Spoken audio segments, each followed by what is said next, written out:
এইখানেই শেষ নয়, তোমার আল্লাহ যে একজন, তোমার মালিক যে একজন। আমরা 360 জন মানে এগুলা কোনো খোদা না, নিজের হাতে বানাইছি, এগুলা খোদা হয় না। তোমার খোদাই সঠিক খোদা, এটা আমি জানি। এরপরে বলেন বাতিজা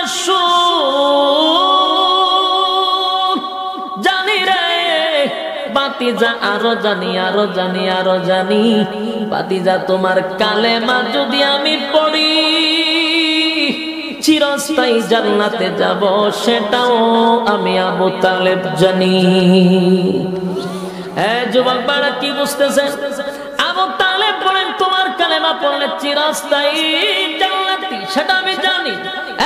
বাতিজা আরো শোনো, তোমার কালেমাটা যদি আমি না পড়ি, চিরস্থায়ী জাহান্নামে যাব, সেটাও আমি জানি। এবার আবু তালেব বলে বাতিজা শুন, আমি জানি কালেমা পড়লে জান্নাত, কালেমা না পড়লে জাহান্নাম। তবে আমি বুইজা শুই না, ঠান্ডা মাথায় বলছি, জেনে শুনে বাতিজা রে আমি জাহান্নামের আগুনটা বেছে নিলাম। যে খলিফাতুল মুসলিমের উম্মত আল্লাহর নবীর বিরোধিতা করতাম, যেদিন পয়গম্বর দুইটা হাত উপরের দিকে উঠাইয়া বললেন, মালিক রে, দুইটা ওমরের মধ্যে একটা ওমর চাই।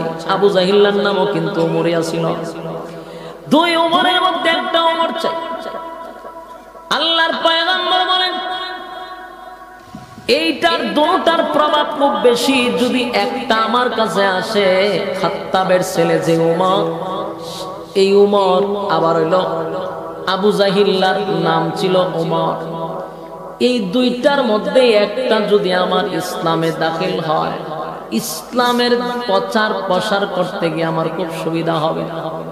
আল্লাহ রাব্বুল আলামিন দোয়াটা কবুল করলেন খাত্তাবের ছেলে উমরের বেলা। কিভাবে কবুল করলেন? এই খলিফাতুল মুসলিমিন উমর আল্লাহর পয়গম্বরের গর্দান নেওয়ার জন্য, নাউজুবিল্লাহ, গর্দান নেওয়ার জন্য বাইর হইছে। নবীরে হত্যা করবে, তরবারি নিয়ে বাইর হইছে।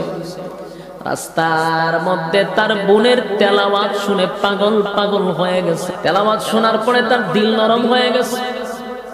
গেছিল বোন এবং বোনের জামাইকে মারার জন্য, বোনের জামাইরে মারার জন্য বোনরে মারতে মারতে রক্তাক্ত করছে। শেষে যখন কোরআনের আওয়াজ তার কান দিয়া ঢুকলো, উমরের ভিতরে ভিতরে একটা জিনিস বুঝতে লাগলো, এইটা দুনিয়ার কোনো মানুষের কথা না।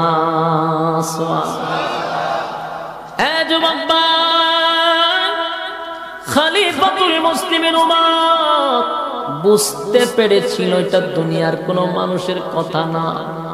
দিলটা নরম হয়ে গেছিল উমরের। তরবারিটা লইয়া যখন রাসূলের দরবারে যাইতে লাগলো, সাহাবায়ে কেরামরা দূর থেকে তাকায়া দেখে হযরত উমর তরবারিটা লইয়া রাসূলের দরবারে আসতেছিল। সাহাবায়ে কেরাম তরবারি লইয়া দাঁড়ায়া গেছে আর বলেন, নবী গো, অর্ডার দেন, উমর আসতেছে, নিশ্চয়ই আপনার সঙ্গে কোনো বেয়াদবি করবে। আমরা প্রস্তুত, আমাদের সামনে আমার নবীকে কোনো অপমান করতে দেওয়া হবে না। তরবারিটা লইয়া যখন দাঁড়ালেন, আল্লাহর পয়গম্বর বললেন, সাহাবীরা শুনুন, উমর, আমি আমার নবুয়তির চোখ দিয়া দেখতেছি, উমরকে আসতে দে, আসতে দে। তরবারি হাতে নিতে হবে না, উমরকে আমার কাছে আসতে দাও। খলিফাতুল মুসলিমিন উমর যখন তরবারি নিয়ে আসতেছিল, একেবারে কাছে চলে আসলো। সাহাবায়ে কেরামরা কিছু প্রস্তুতি ছিল, কিন্তু উমর তরবারিটা লইয়া রাসূলের সামনে নিয়ে তরবারিটা রেখে দিল। আর ডাক দিয়া বলেন, হাবিব আসছিলাম আপনাকে হত্যা করার জন্য গো নবী,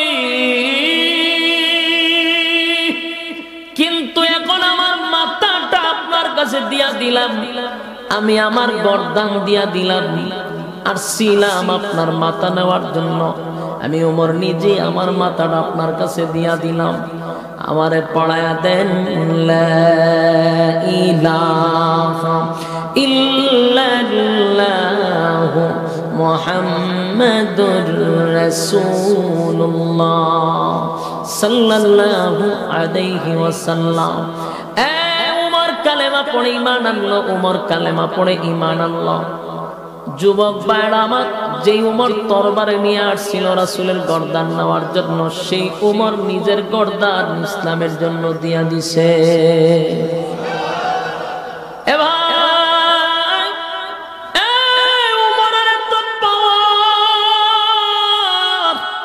খলিফাতুল মুসলিমিন উমর ইসলাম গ্রহণ করার পরে, দ্বীনে আসার পরে, ইসলামে যখন দাখিল হইল, উমরের ইসলাম গ্রহণ করার কারণে ইসলামের কতটুকু ফায়দা হইছে আপনারা শুনলে আশ্চর্য হবেন। রাসূল সাল্লাল্লাহু আলাইহি ওয়াসাল্লাম যখন কালেমার দাওয়াত দেয়, লুগাইয়া লুগাইয়া নামাজ পড়তো, লুগাইয়া লুগাইয়া। আরে গোটা মক্কা নগরীর মানুষ নবীর বিরুদ্ধে যারে যেখানে পায় সেখানে মারে, যেখানে পায় সেখানে মারে।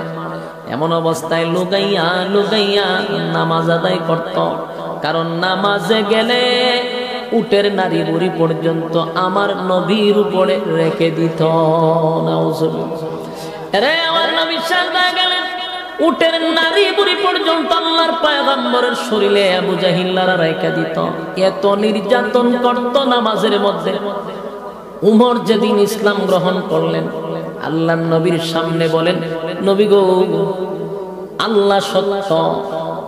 নবী বলেন, হ্যাঁ। আপনার রাসূল সত্য? বলে হ্যাঁ।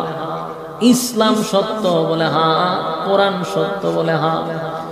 এমনি ওমর ডাক দিয়ে বলে, হাবিব, কোরআন যদি সত্য হয় গো, আমার মালিক যদি সত্য হয়, আপনার রাসূল যদি সত্য হয়, তাহলে আল্লাহর হুকুম জমিনে বাস্তবায়ন করব।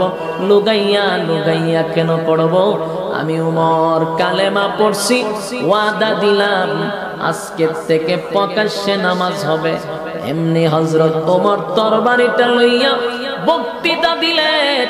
বাহিরে গিয়া যখন বক্তৃতা দিলেন, মক্কা নগরীর মানুষ, কার সন্তান এতিম করবি, আয়, কার সন্তান এতিম করবি, আমি উমরের তরবারির কাছে আয়। কার স্ত্রী বিধবা করবি, আমি উমরের তরবারির কাছে আয়। কারারে, তোরা তোদের স্ত্রীকে বিধবা করতে চাস, সন্তানকে এতিম করতে চাস, আমি উমরের তরবারির কাছে আয়। বক্তব্যটা শোনার পরে আবু জাহিল্লা ঘর থেকে বাইরেছে, চিন্তা করছে কে রে এত বড় বড় কথা বলে। যেই মাত্র উমরের চেহারাটা দেখছে, আবু জাহেল কুকুর যেইভাবে আরেক কুকুরে দেখলে লেজ গুটায়া দৌড় দেয়, দুর্বল কুকুর লেজ গুটায় যেইভাবে দৌড় দেয়, খলিফাতুল মুসলিমিন উমর রে দেখে আবু জাহিল্লা এইভাবে লেজ গুটায়া দৌড়ায় ঘরের ভিতরে ঢুকছে। বাপরে বাপ, উমর এত ভয় পাইতো। সেদিন থেকে প্রকাশ্যে নামাজ শুরু হয়ে গেল উমর ইসলাম গ্রহণ করার কারণে। সুবহান। এখন প্রশ্ন হল, আবু জাহেলের জন্য রাসূল দোয়া করলো গো, উমরের জন্য দোয়া করলো, দোয়াটা কবুল হইল উমরের জন্য, দোয়াটা কবুল হইল না আবু জাহিল্লার জন্য। মাঝখানে কারণটা হইল কেন? ঠিক নেই। এবার আসুন, আবু জাহিল্লা যত আকাম কুকাম, যত কাজ করত, যত অপকর্ম করত, ইসলামের বিরোধিতা করত, সবগুলি যাইনা শুইনা ঠান্ডা মাথায় করত। এবার উমর ইসলামের বিরোধিতা করছে। যুবক ভাই, উমর ইসলামের বিরোধিতা করছে গো, কিন্তু আল্লাহ উমরের বেলায় ইসলাম কবুল করাইলেন। তার একটা কারণ হলো, উমর যত বিরোধিতা করছে আল্লাহর পয়গম্বর যত বিরোধিতা নবীর বিরোধিতা করছে উমরে কোনটাই জান্না শূন্য করে নাই, বুঝা শূন্য করে নাই। উমর রে মানুষ যেইভাবে বুঝাইতো উমর সেইভাবেই বুঝতো। যেদিন উমর বিন্দু পরিমাণ বুঝতে পারলো কোরআন এটা মানুষের বানানো নয়, আল্লাহর কালাম, সেদিনই তার মানার মাদ্দা চলে আসলো।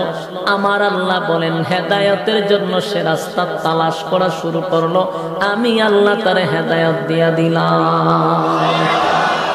এর যুবক ভাই, হেদায়েত যদি কেউ না চায় গো, হেদায়েতের রাস্তা যদি কেউ তালাশ না করে, আমার আল্লাহ আসমান থেকে লাইমা আপনারে হেদায়েত দিবে না।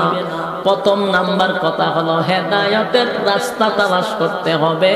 যেমন আপনারা এখানে বসছেন, অনেক মানুষ রাস্তা ঘাটে দোকান পাটে অনর্থক অকারণে গল্প গুজারিতে আসে না নাই, তারা হেদায়েতের রাস্তা তালাশ করে না। এরারে কি আল্লাহ রাস্তা দিয়ে হেদায়েত দিয়ে আইব? কথা কই না। আপনারা যারা এখানে বসছেন হেদায়েতের রাস্তা তালাশ করতেছেন, আমার আল্লাহ বলেন মোনাজাতের সময় ফেরেশতাদেরকে সাক্ষী রাখা আমার আল্লাহ বলেন বান্দাদের নাম আমি আল্লাহর মহব্বতের বান্দাদের খাতারে লিখে রাখলাম। সুবহান। এ যুবক ভাই, প্রত্যেকটা মানুষ হেদায়েতের রাস্তা যদি কেউ তালাশ করে আমার আল্লাহ বলেন তখন আমি তার হেদায়েত দিয়া দিই। আপনি যদি পানিতে না নাইমেই চান, সাঁতার শিখতেন সম্ভব, আগে পানিতে নামতে হবে, ঠিক নেই? তারপরে সাঁতার। হেদায়েতের রাস্তা আপনাকে তালাশ করতে হবে, তারপরে জান্নাতের আশা করবেন। এর আগে যদি জান্নাতের আশা করেন তাহলে পানি না নাইমা সাঁতার শিকার মতো। এ যুবক ভাই, আবু জাহিল যা করত বুঝা শূন্য করত, যারা না বুঝা করছে কিন্তু যেদিন বুঝে আসছে সেদিনই মানার জন্য চেষ্টা করছে, আল্লাহ কয় তাদের কপালে হেদায়েত দিয়া দিলাম। যুবক ভাইরা আমার, এখানে অনেক শ্রোতা আছে যারা প্যান্ডেলের বাহিরে আছে, অনেক শ্রোতা আছে ইসলামটাকে বুঝে, ইসলামটার ব্যাপারে জানে, সব জানা শোনার পরেও মানতে চায় না। আল্লাহ কয় এদের কপালে মোহর মাইরা দেই, হেদায়েত তাদের কপালে নাই। জানে বুঝে কিন্তু মানে না, মানার চেষ্টাটুকুও করে না, এদের কপালে হেদায়েত নাই। কিন্তু যেদিন বুঝে আসছে যে কাজটা করছি পাপ করছি, অন্যায় করছি, যখন সে অনুতপ্ত হয়, নিজেকে নিজে লজ্জা মনে করে যে গুনাহটা করছি, নিজে লজ্জিত, নিজের কাছে নিজে লজ্জিত হয়ে যায়। আল্লাহ বলেন বান্দা হেদায়েতের রাস্তা তালাশ করতেছে, আমি আল্লাহ তার জন্য দরজা খুলে দেই। সুবহান। এ ভাই, হেদায়েত এমন একটা বিষয়, প্রথমেই বলেছি আল্লাহ যারে ভালোবাসে রে ওই বান্দাদেরকে আল্লাহ দ্বীনের কাজে লাগায় রাখে। আল্লাহর ভালোবাসা ছাড়া কোনো মানুষ কি জান্নাতে যেতে পারবে? কথা হয় না। এ যুবক ভাই, আল্লাহর নবীর ভালোবাসা, আল্লাহর ভালোবাসা ছাড়া কোনো মানুষ জান্নাতে যেতে পারবে না। বলেন যদি হুজুর আমি তো আমল করি, আমলের বিনিময়ে যাব, আমলের বিনিময়ে কোনো মানুষ জান্নাতে যেতে পারবে না। কোনো মানুষ না, কোনো পীর বুজুর্গ না, আমলের বিনিময়ে কেউ জান্নাতে যেতে পারবে না যদি আপনার প্রতি আল্লাহর দয়া মায়া না থাকে। কথা কই না। এখন যদি কোনো দূর থেকে তো ভালো কথা, নামাজ রোজা লাগতো না, খালি আল্লাহর দয়া মায়া কেমনে হয়? যেটা আমল ছাড়াই জান্নাতে যাওয়া যায়। কি তা কইন আপনারা? আমল দিয়া জান্নাতে কেউ যেতে পারবে না। এখন যদি কেউ হয় আমল করার দরকার নাই, আল্লাহর দয়া মায়া দিয়ে জান্নাতে চলে যাবে, তাহলে এটার একটা আমার ব্যাখ্যা আছে। এর ব্যাখ্যাটা হইলো আঞ্চলিক ভাষায় কইতেছে, বুঝবাই না আমার ভাষা। এটা হইলো বিজ্ঞাপন দিছে সরকারি চাকরি হবে। কি চাকরি হইব? সরকারি চাকরি। সরকারি চাকরি দেওয়া হবে। সরকারি চাকরি দেওয়া হবে যে কইছে সরকারে, এখন সবাই গিয়ে লাইনও দাঁড়াইছে, রিস্কাওয়ালা দাঁড়াইছে, ভ্যানওয়ালা দাঁড়াইছে, ট্রাকওয়ালা দাঁড়াইছে, শিক্ষিত অশিক্ষিত সবাই দাঁড়াইছে। চাকরিটা একান্ত প্রধানমন্ত্রী দয়া মায়া করে দিবে। কিতা কইছে যে শিক্ষাগত যোগ্যতা থাকলেই চাকরি দিব না, দয়া মায়া করে চাকরি দিব। এটা হলো প্রধানমন্ত্রীর ঘোষণা। এই স্লোগান শুনলে যদি রিস্কাওয়ালায় দৌড় মারে, ভ্যানওয়ালায় দৌড় মারে, অশিক্ষিত দৌড় মারে, শিক্ষিত দৌড় মারে। বলুন লাইনে যখন দাঁড়াইছে, যখন প্রধানমন্ত্রীর সামনে গিয়ে দাঁড়াইল, বলে ঠিক আছে তোমাকে চাকরিটা দিচ্ছি। লেখাপড়া কতটুকু করছে? বলে লেখাপড়া না, দয়া মায়া করে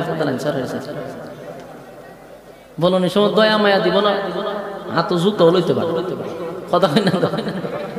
ব্যাগ কলের ঘরের ব্যাগ কল সরকারি চাকরি দিব তো লেখাপড়া নাই, দয়া মায়া হয়ে গেছে। দয়া মায়া তো করবই, কিন্তু এই জন্য কি একবারে নিরক্ষর রে চাকরি দিয়ে দিব সরকারে কথা কই না দি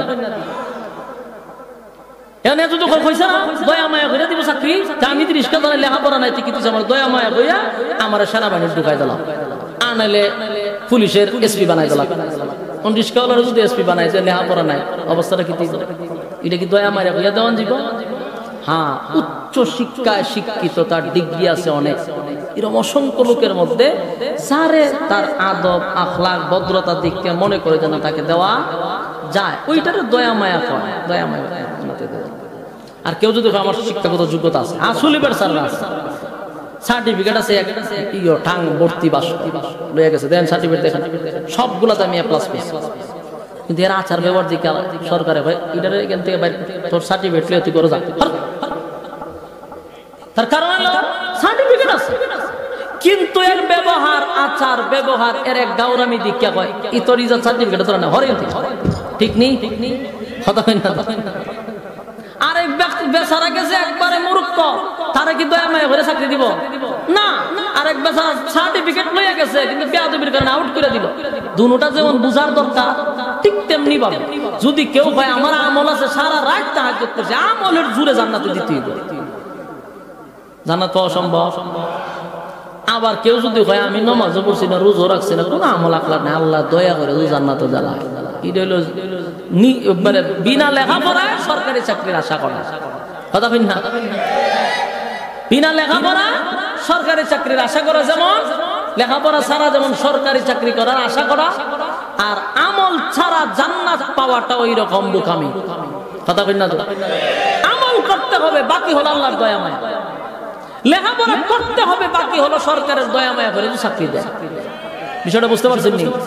এই আমাদের দেশে এই জিনিসটা না বোঝার কারণে অনেক ঝামেলা, অনেক ফিররা তো জান্নাতের সার্টিফিকেট দিয়ে দিলা, ঠিক না? যা করার আমি করুম না, খালি উরুষের সময় বড় একটা গরু লিয়ে যায় কথা হয় না। কিন্তু বোঝা দরকার যে আমল ছাড়া সম্ভব না। এই জন্য আসুন আমি আপনাদেরকে বলি, আল্লাহ হেদায়েত দিবেন কখন? হেদায়েতের রাস্তা তালাশ করবেন যখন। কথা কন, জান্নাত আল্লাহ কখন দিবে? পর্যাপ্ত পরিমাণ আল্লাহর হুকুম রাসূলের তরিকা আছে যতক্ষণ, আল্লাহ ওই সমস্ত বান্দাদেরকে মায়া দয়া করে জান্নাতে দিবে। সুবহানাল্লাহ। এর আরেকটা ঘটনা, এক ব্যক্তি তাহাজ্জুদের আমল আছে, তার যত আমল আছে আমলে ভরপুর, আল্লাহর হুকুম রাসূলের তরিকা মাইনা চলছে জীবন, আমলের অভাব নাই। যখন সে যাবে এমন একটা পর্যায়ে যাবে, হাসরের মাঠে যখন দাঁড়াবে, তার এত পিপাসা লাগবে রে, পানির পিপাসা, কলিজাটা যখন একেবারে ফেটে যাবে, পানির পিপাসায় পাগল হয়ে যাবে, তখন একজন একটা গ্লাস দিবে, এক গ্লাস পানি খান, পানি দিকে পাগল হয়ে যাবে। তখন কইব এমনি এমনি দিব না, এই পানি দিতে গেলে আমারে আমল দিতে হবে। কি দিতে হবে? আমল যদি দেন তাহলে পানি দিব। ওই লোকটা বলে বাইরে আমার জীবনের অর্ধেক আমল তোরে দিয়া দিলাম, পানি দে তাড়াতাড়ি। আধা গ্লাস পানি দিল, পান করার পরে কিছুক্ষণ পরে আবার তার কলিজায় প্রচন্ড পানির পিপাসা, আবার গ্লাস দেখাইছে, পানি লাগবো লাগবো, এমনি হইতো না আমল দিয়া, আমার যা আমল আছে সব তোরে দিয়া দিলাম, পানি দেয়। এবার যখন পানি পান করার পরে কিছুক্ষণ পরে পানির পিপাসা লাগবে, এখন আবার পানি দেয়, কয় এমনে না, আমলের বিনিময়ে খাবার তো আর কিছু নাই। আমল এত বছরের ইবাদত বন্দেগী মাত্র এক গ্লাস পানির মাধ্যমে শেষ। কথা কন, এখন তুই জান্নাতে যাবে কেমনে? বলে তখন আল্লাহর দয়া মায়া ছাড়া এই বন্দার কোনো উপায় আছে? এই জন্য আমলের বেড়াগিরি দেখানো যাবে না, বাকি আমল করতে হবে। এই যুবক ভাই, গভীর রাত পর্যন্ত আপনারা বসে আছেন, দিলের কান লাগাইয়া কথাগুলিও শুনতেছেন। আমার প্রথম কথা হলো হেদায়েতের মালিককে, একমাত্র হেদায়েতের মালিক আমার আল্লাহ। আল্লাহ ছাড়া অন্য কারো হাতে হেদায়েত নাই। নবী রাসূল চাইলেও হেদায়েত দিতে পারবে না। নবী রাসূলগণ যদি আল্লাহর কাছে সুপারিশ করে, আল্লাহ বলেন সুপারিশ করলেও কাম হবে না, সাধারণ কথা। এবার আসো, আমার তেলাওয়াতকৃত আয়াত কেন নাজিল হইল, কোন কারণে নাজিল হইল, এর বাস্তবতাটা কি একটু শুনি আমরা। আমার তেলাওয়াতকৃত আয়াত একটা ঘটনার কেন্দ্র কইরা নাজিল হইছে। এই নাজিলের অবস্থানটাকে বলা হয় তাফসীরের ভাষায় শানে নজুল।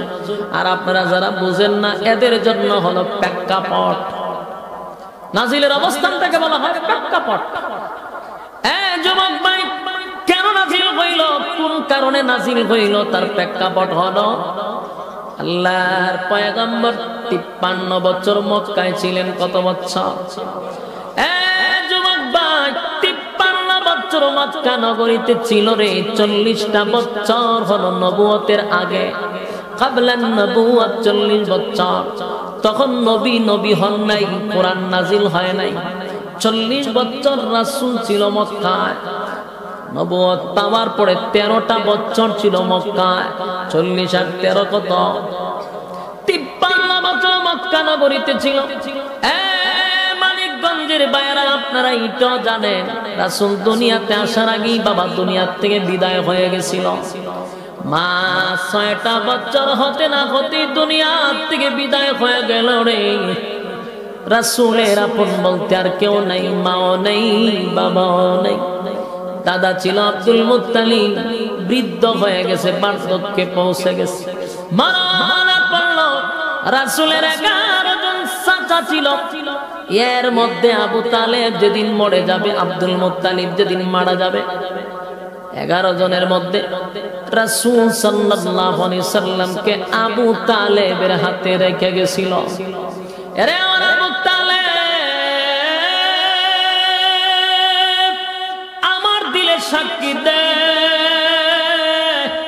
আমার নাতিটা তোর কাছে বড় ভালো থাকবে রে। তুই যদি আমার নাতির দেখাশোনা করস, মরলেও শান্তি পাবো। আমার নাতির দেখভাল তুই করবি। সেদিন থেকে আবু তালেব রাসূলকে প্রায় 50টা বছর লালন পালন করছে। জোরে জোরে কোন সুবহান। যুবক ভাই, তামাম পৃথিবীর সমস্ত আশিকে রাসূলের ভালোবাসাটা যদি একটা পাল্লা বায় রাখা হয়, আর আবু তালেবের একদিনের ভালোবাসা যদি এক পাল্লা বায় রাখা হয়, আবু তালেবের পাল্লাটা ভারী হবে। আমরা যতই আশিকে রাসূল দেখাই, আবু তালেবের একদিনের ভালোবাসার সমান হবে না। বলুন তো দেখি, আবু তালেব জান্নাতি না জাহান্নামী? আরো জোরে। এখন আপনাদের কাছে প্রশ্ন, এত ভালোবাসা লইয়া জাহান্নামে গেল কেন? প্রশ্ন আসেনি? এত ভালোবাসা লইয়া জাহান্নামে গেল রে। আল্লাহর নবী তো বলছেন, লা ইউমিনু আহাদুকুম হাত্তা আকুনা হাব্বা ইলাইহি মিন ওয়ালিদিহি ওয়া ওয়ালাদিহি ওয়ান নাসি আজমাইন। তোমরা ততক্ষণ না পর্যন্ত মুমিন হতে পারবে না, তোমাদের সন্তান, তোমাদের স্ত্রী, তোমাদের আত্মীয় স্বজন, মা বাবা, এমনকি তোমাদের নিজের জীবনের চেয়েও যদি আমি রাসূলকে মহব্বত না করো, ততক্ষণ ঈমানদার হতে পারবা না। আবু তালেব তো নিজের জীবনের চেয়েও রাসূলকে ভালোবাসত। আরে আবু তালেবের ভালোবাসা, রাসূলের বাবা ছিল না, পায় নাই গো।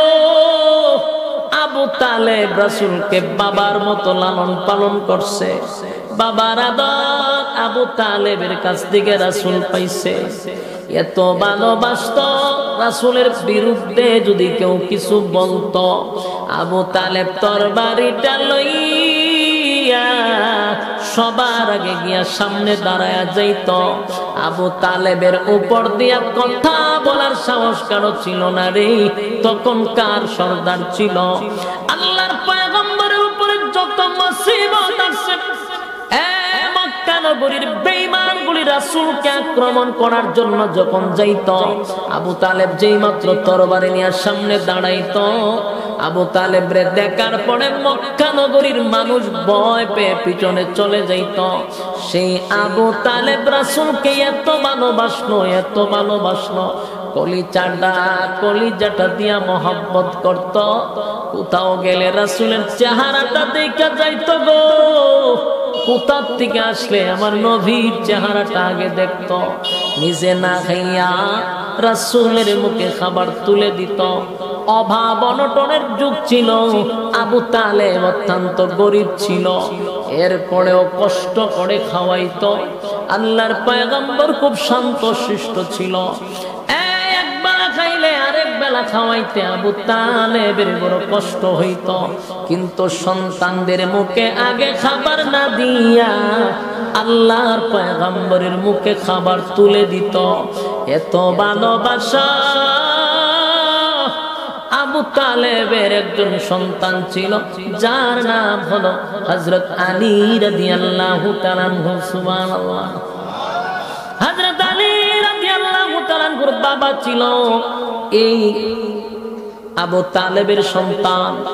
কিন্তু আল্লাহর পয়গম্বরকে আবু তালেব এত ভালোবাসতো, রাত্রের বেলা ঘুমাইলে নবীরে জড়ায়া দইরা ঘুমাইতো। যুবক ভাই, কি বুঝতেছেন?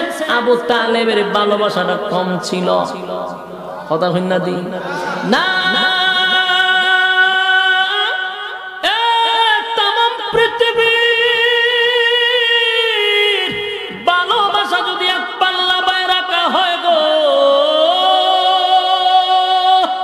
আবু তালেবের ভালোবাসার সমান হবে না, হবে না, হবে না। এত ভালোবাসা লইয়া আবু তালেব জাহান্নামে গেল কেন? কথা কন, বিষয়টা জানতে হবে। যুবক ভাইরা আমার দিলের কান লাগায় শুনেন। আবু তালেব যেদিন একেবারে বার্ধক্যে পৌঁছে যাবে, মরণাপন্ন একেবারে বিছনায় শায়িত, চতুর্দিকে বড় বড় লিডাররা ঘেরাও করে বসে আছে। আবু জাইল্লা সহ আবু লাহাব, উতবা, উতাইবা, যত শয়তান আছে সব বসা।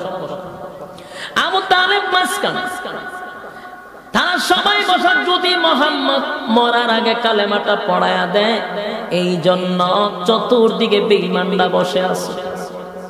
আল্লাহর পয়গম্বর চাচা আবু তালেবের কাছে গেল, কাছে গিয়া বসে। বৈশাল্লাহর পয়গম্বর চোখের পানি গুলো ছাইরা কাঁদতেছে আর বলতেছে, প্রাণের চাচা, 53 বছর আমি মক্কায়। চাচা গো, আপনি আমারে লালন পালন করছেন, বাবার অভাব আপনি বুঝতে দেন নাই।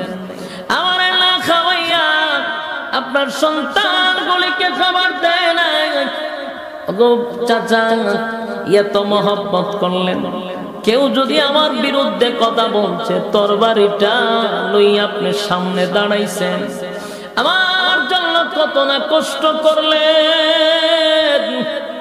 প্রাণের চাচা, আমি একজন রাসূল হইয়াও এই অবস্থায় যদি আপনি মারা যান, আমি একজন রাসূল হইয়াও আপনাকে জাহান্নাম থেকে বাঁচাইতে পারবো না। দিলের কান লাগায় কথাগুলি বুঝবেন, খালি ওয়াজ শুনেন আর বাড়িতে যান, মাথা বালিশের সঙ্গে লাগায় চিন্তা করবেন। আল্লাহর নবী নিজে বলতেছেন, আমি নবী হওয়ার পরেও আপনাকে জান্নাতে নেওয়ার অধিকার নাই। আল্লাহর নবীর যদি না থাকে, পীর ফকিরের আছে। কথা কই না দি? আল্লাহর নবী বলেন, চাচা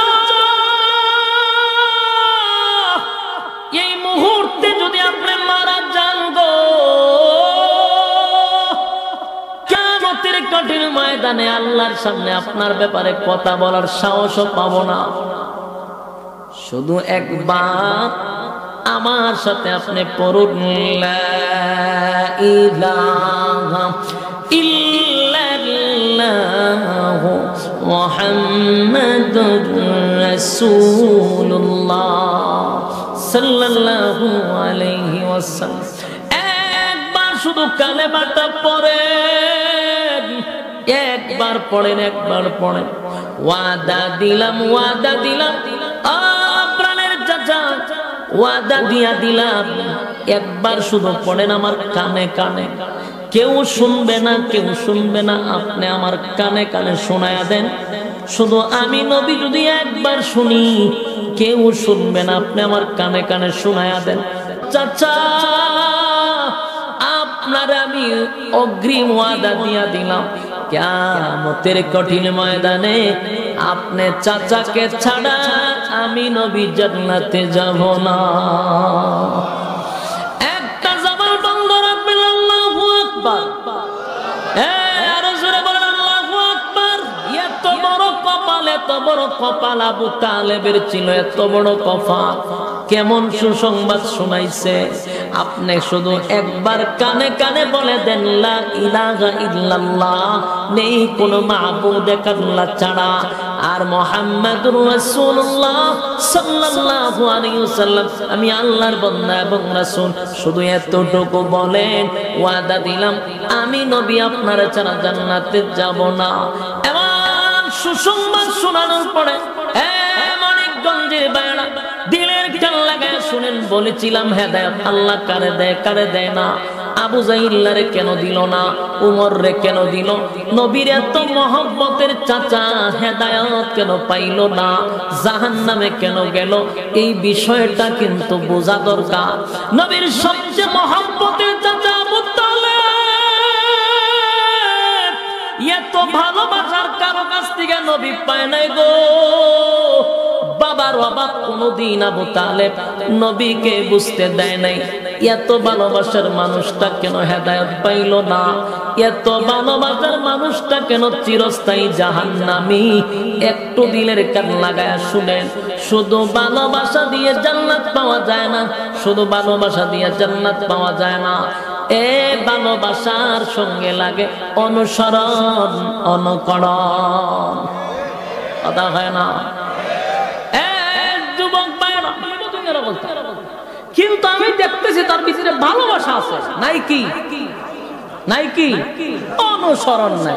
বলুন, শুধু এই ভালোবাসা দিয়া 4 বছর মূল্য আছে? ভালোবাসা আছে কিন্তু অনুসরণ নাই, অনুকরণ নাই। ঠিক তেমনি ভাবে শুধু এই ভালোবাসাটাই রাসূলকে আবু তালেব বাসছে। বুঝাইতে পারছি না? আমরা যেমন মানুষ কলিজার থেকে মহব্বত করি, এটা বাস্তব। যদি কেউ হয় ভালোবাসি, এটা আসলে ভালোবাসা, কোনো বেজাল নাই তার ভালোবাসা নাই। কিন্তু সমস্যা হইলে তার মধ্যে অনুসরণ নাই। এই ভালোবাসা নাহলে জীবন দিতে প্রস্তুত, কিন্তু অনুসরণ। আবু তালেব রাসূলের জন্য জীবন দিতে প্রস্তুত ছিল। কেউ সামনে আসলে আবু তালেব তরবারি নিয়ে আগে দাঁড়াইতো। ভালোবাসার কম ছিল? সারা মক্কার ভালোবাসা আবু তালেবের ভালোবাসা সমান না, এত ভালোবাসা ছিল। কিন্তু ছিল না কি? অনুসরণ, অনুকরণ। তাহলে শুধু ভালোবাসা দিয়ে জান্নাতে যাওয়া, এই যাত্রা ভালোবাসার সাথে লাগবে অনুসরণ, অনুকরণ। কোরআনের আয়াত আছে, কুল ইন কুনতুম তুহিব্বুনাল্লাহ ফাত্তাবিউনি ইউহিব্বুকুমুল্লাহ। আমরা এই আয়াত দা ওয়াজ করলে কই, আল্লাহরে যারা ভালোবাসে তারা নবীকে ভালোবাসতে হবে। এই হলো সোজাসুজি ওয়াজ করে জায়গা। এখানে কোথাও আপনি বাংলা এখন বাইর করেন সফটওয়্যার দিয়া, এই আয়াতের কোথাও ভালোবাসা কোনো শব্দই নাই। এখন বাইর করেন আয়াতের ব্যাখ্যা দেখেন, ভালোবাসা কোন শব্দই কেন নাই। এখানে আছে যে আপনি অনুসরণ, অনুকরণ। আল্লাহকে যদি পেতে চাও, রাসূলের অনুসরণ, অনুকরণ। মানে অনুকরণ, অনুসরণ ছাড়া প্রিয় হওয়া যায় না। ওই যে কইলাম ভালো তো হিন্দুরও বাসে, কথা হয় না? দিয়ে অনেক হিন্দুরা বাসে না। আমরা স্কুলে পড়তে আমার 2-1টা হিন্দু ক্লাসমেট আছে। ইনি দেখলে তো গেলে পরে ঠান্ডা টুন্ডা বক্তব্য তোরা হুজুরের লাইনে। আমি দেখলাম যে হের ছোটবেলার মহব্বতটা এখনো আছে, ভালোবাসা কিন্তু আছে। দেখলে জান প্রাণ গেল। বলুন এর ভালোবাসা তো হিন্দু লোক ভালোবাসা আসেনি, 4 পয়সার দাম আছে। ঠিক তেমনি ভাবে আল্লাহ এই আয়াত দিয়ে বুঝাইছেন যে ভালোবাসা তো একজন অপরজন করেও স্বাভাবিক, কিন্তু অনুসরণ অনুকরণ যার করবেন তার অটোমেটিকই ভালোবাসা দিয়ে অনুসরণ হয়। ভালোবাসা ছাড়া কি অনুসরণ হয়? আপনি যখন অনুসরণ করবেন কাউরে অবশ্যই ভালোবাসাটা আগে, এই জন্য ভালোবাসাটা গোপন, এটা বলা লাগে না, এমনি সে ভালোবাসতেছে। আর যেখানে শুধু ভালোবাসাটা থাকবে, অনুসরণ নাই অনুকরণ নাই, হিজাব ভালোবাসা 4 পয়সার দাম। কথা বলেন না? ভালোবাসা একজন আর একজনের ভালোবাসার কোনো অভাব নাই। এই জাত ভালোবাসা দিয়ে 4 পয়সার কোনো দাম নাই। আল্লাহর নবীর আবু তালেব কলিজা দিয়া ভালোবাসতো, এর মধ্যে কোনো সন্দেহ নাই রে। আল্লাহর নবী যখন কানে কানে বললেন, প্রাণের চাচা গো, একবার শুধু কালেমাটা আমার শোনায়া দেন। ওই যে আবু জাহেল, আবু লাহাব, উতবা, উতাইবা, শয়তানগুলি আপনার ডান পাশে বাম পাশে বসে রয়েছে। নবী গো, তারা শুনতে হবে না, শুধু আপনার ঠোঁটটা লাগাইয়া একটু খালি আমি নবীরে শোনায়া দেন, আমি সাক্ষী হয়ে যাব। কিয়ামতের কঠিন ময়দানে আপনার ছাড়া জান্নাতে আমি নবী যাব না। সুবহানাল্লাহ, কত বড় চান্স! সাধারণ কথা, কত বড় চান্স! আপনার ছাড়া জান্নাতে যাব না, সাধারণ কথা। সমস্ত নবীকুলের সম্রাট সুবহানাল্লাহ। আমার নবী জান্নাতে না যাওয়া আগ পর্যন্ত কোন নবী জান্নাতের গেটের সামনে যেতে পারবে না। সুবহানাল্লাহ, বাড়ি দিয়ে হবে। আমার নবী জান্নাতে না যাওয়া পর্যন্ত কোন নবী জান্নাতে ঢুকতে পারবে না।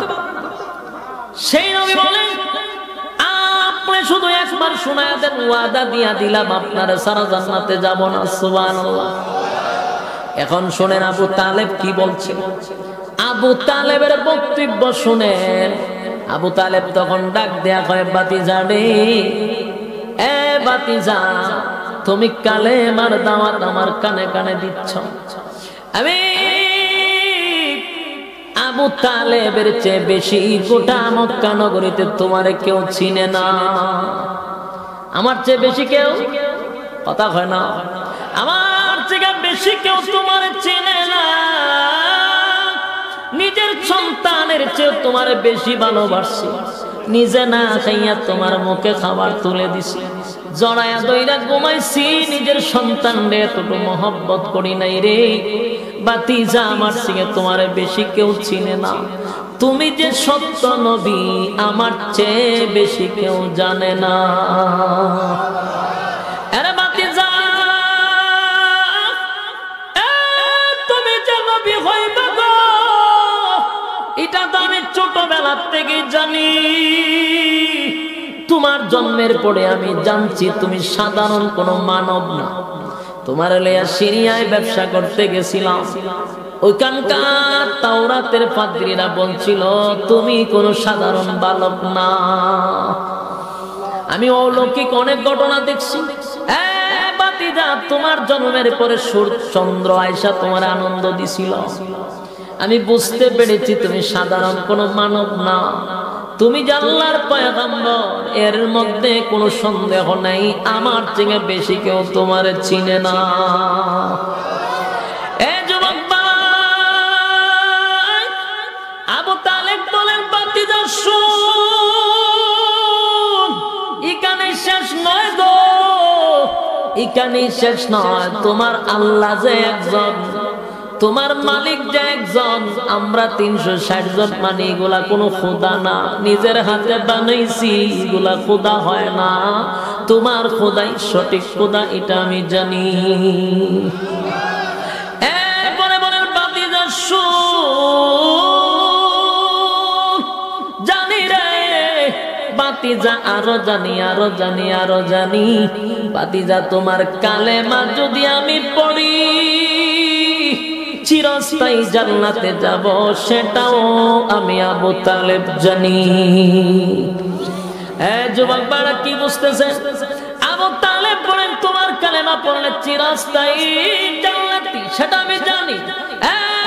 খাদিজা আর শোনো, তোমার